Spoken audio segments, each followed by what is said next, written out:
The age of megalithic building lasted anywhere from the 9th millennium BC to 1500 BC, and as far back as records go, there has been speculation as to the origins and meanings of these strange prehistoric structures. In medieval times, the colossal megaliths of Western Europe were regarded as the work of demons, of sorcerers, or of giants who walked the earth before the flood. In the 18th and 19th centuries, they were associated with Druids, the priests of the Celts. Then, as science progressed and investigations became more focused, it became clear that the megaliths had been built centuries before the Celts reached Western Europe. The prehistoric monuments instead belonged to an ancient and unknown civilization. Far from being the caricature of bands of howling, half-naked savages who painted their bodies and ate their cousins, those who constructed the gargantuan megaliths of Western Europe possessed powers of construction and organization far greater than previously thought possible. When discussing megaliths, the impressive ring of standing stones of Stonehenge in England comes to mind. However, there are other stone structures in Western Europe which are far older, far more extensive, and far more dramatic. Built some 2,000 years before the pyramids of Egypt are the Stones of Carnac. Comprised in its current form of over 3,000 colossal granite stone blocks, the alignments at Carnac stretch along the French North Atlantic coast in the historic region of Brittany, France. Arranged in a seemingly deliberate and precise fashion, the megaliths form alleys, circles, and tombs. From the town of Carnac westwardly, the lines of granite blocks may be traced with some intervals a great length of 8 miles. The arrangement's scale cannot be understated and is hard to appreciate. Not only that, with the passage of time, many stones have been lost, the victims of nature and humanity. It is thought that there were once as many as 10,000 stones within this megalithic complex. The stones are known as menhirs, which means long stone in the Breton language, and they range in size. In some places they are of a towering height, up to 13 feet tall, and in other places they are small. Brittany is well known for its abundant prehistoric menhirs, but nowhere in Europe do they appear in such scale as they do at Carnac. It has been said that there are as many legends about the Stones of Carnac as there are stones themselves. One of the most popular stories associated with the structure's origin has to do with Saint Cornelius, who was Pope in the 3rd century. Although far later than the alignment's known age, in popular history for many centuries, it was said that the menhirs at Carnac were Roman legionnaires sent after Cornelius by the emperor after he fled Rome. With his back to the sea, trapped between the waters and the army, Cornelius appealed to God, praying for help. It is said that God aided the successor of Peter by turning the soldiers into stone, the Stones of Carnac. In another variant of the story, it is Merlin, the wizard of the legendary King Arthur, who turned the Roman legion into stone. In the early 20th century, the archaeologist Zachary Larouzic set himself the task of gathering the various legends associated with the monoliths. Several of the stories presented them as either living beings or stones guarding a great secret, the disclosure of which would result in death.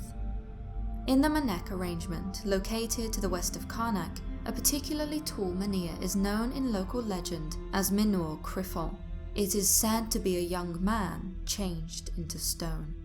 A moralistic story of sorts, the tale tells of a very rich only son who spent all of his inheritance on frivolity.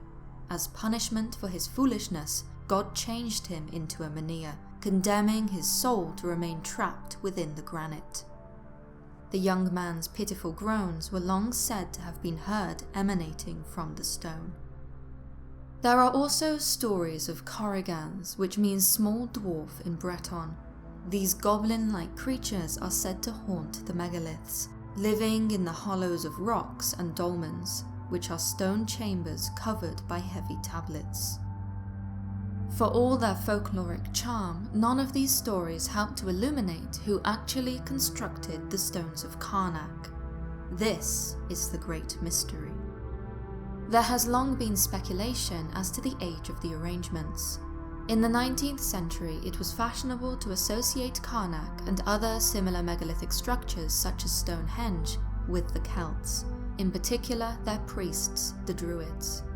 Described as Celtic monuments in 1871 by the Illustrated London News, the Stones of Carnac were thought of as serving ceremonial and religious functions for the Celts. Contemporary scholars saw links between the name Carnac and the Celtic words for a heap of stone and serpent, suggesting that the snake-like alignment served as a temple to the god Bel under the symbolic form of the serpent. These controversial cult of the serpent theories were put to bed once and for all in the latter half of the 20th century. With the development of absolute dating methods in the 1950s, artifacts found at the base of menhirs and within dolmen structures at Carnac were able to be radiocarbon dated. Pieces of charcoal, axe heads and other objects uncovered by archaeologists revealed that the alignments date back much further than had previously been believed. It can now be stated with certainty that the Stones of Carnac are from 4000 BC. As such, we can be certain that neither the Romans, nor the Gauls, nor the Celts set up these stones. The megaliths at Carnac are related to an unknown people who expended unimaginable effort to erect these monuments. One of the more curious aspects related to the Carnac alignments was advocated by the Scottish engineer Alexander Thom, who surveyed Carnac and over 600 other Neolithic sites across Europe. He theorized that there was a standardized unit of measurement, which he dubbed the Megalithic Yard, which was used in the construction of several megalithic structures in different locations. Thom received heavy criticism at the time, but his theories have gained integrity, with investigations into sites in Malta seeming to parallel the units of measurement used in the Carnac alignments. In fact, similar measurements and architectural styles have been found in Neolithic sites in Sweden, Denmark, Britain, Ireland, France, Spain and Italy. Some investigators continuing Thom's legacy have gone even further, theorizing that this homogeneous Neolithic culture even reached Japan, with a site discovered in the 1990s displaying stone circles with an estimated date of around 2500 BC, placing it within the range of when Stonehenge was built. Does this mean that the builders of Carnac were part of a distinct and highly developed culture active in different places across the globe? It has been speculated that these architectural masterpieces found all over the world, including the Stones of Carnac, are related to a lost Atlantean civilization and their descendants. Indeed, recent aquatic surveys off the coast of Carnac have shown that the menhirs near the coast are but a small piece of the puzzle. In 2002, a stone axe discovered on the Breton coast near Carnac was found to have originated from mines in the highest mountain of Italy. This peculiar chance discovery led to divers and surveyors uncovering a large number of granite menhirs arranged along the sea floor. The scale of the underwater megalithic stones is thought to be similar to those on land. The now sunken alignment dates back to 4500 BC. And gives fuel to the theory that the alignments were constructed by members of a widespread culture. The team of French scientists who discovered the underwater stones at Carnac have also suggested that the immense megalithic complex was constructed to serve as a cognitive barrier for the Neolithic inhabitants. Given the proximity of the sea and the prevalence of sunken islands in Breton legend, the Stones of Carnac may very well have served as some sort of magical protection from the wrath of the sea, a visible line of division between home and danger. This becomes all the more interesting when one considers the proposed Atlantean link. However, one of the more popular theories as to the purpose of the Stones of Carnac is that they served a funerary function. During the 1950s and 1960s, local children still chanted the legend of the Menhirs to visitors to Carnac as follows. All these stones were once upon a time an ancient cemetery. For each dead person, a stone was raised. If it was someone rich, it was a large stone. If someone poor, a small one. The manner in which the stones are aligned into alleys, it has been suggested, was to create a ceremonial pathway for funeral processions. Bordered by menhirs, these pathways would lead to a place of worship marked by an enclosure. As the system is orientated in such a way that the rays of the rising sun bathe the proposed place of worship in the last of its light, an atmosphere of divinity does seem to have been created on purpose. Another ceremony associated with the Stones of Carnac are fertility rites. Until very recent times, it was still custom for young married couples to visit a particular menhir at Carnac by moonlight. There, at the special stone and under the watchful eyes of their parents, the newlyweds ran naked around the stone to assure themselves of offspring.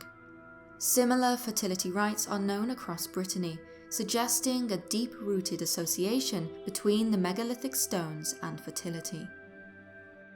The Stones of Carnac are also proposed to have an astronomical significance. Whilst surveying the stones in the 1970s, Alexander Thom stated that the precise orientation of one of the alignments could correspond with the summer and winter solstices. According to this theory, the megalithic structure at Carnac may have been constructed to serve as a seasonal calendar of ceremonies related to rural activities, which trace the rising and setting of the sun throughout the year. These diverse theories, for all their differences, do tend to agree on something. Whosoever built the Stones of Carnac had an advanced knowledge of engineering, construction methods, organization, and quite possibly astronomy. This stands in contrast with what we currently accept as being true of cultures and civilizations active some 6,000 years ago. Ultimately, the Stones of Carnac are a pure enigma. Thousands upon thousands of colossal stones erected upon a piece of coastline for no discernible reason. As technology advances and new discoveries are made, the mystery of the menhirs only deepens. It may be that as time progresses, we will discover that the site we are presently aware of is but a fragment of a much bigger secret that will reveal a lost chapter in the history of humanity.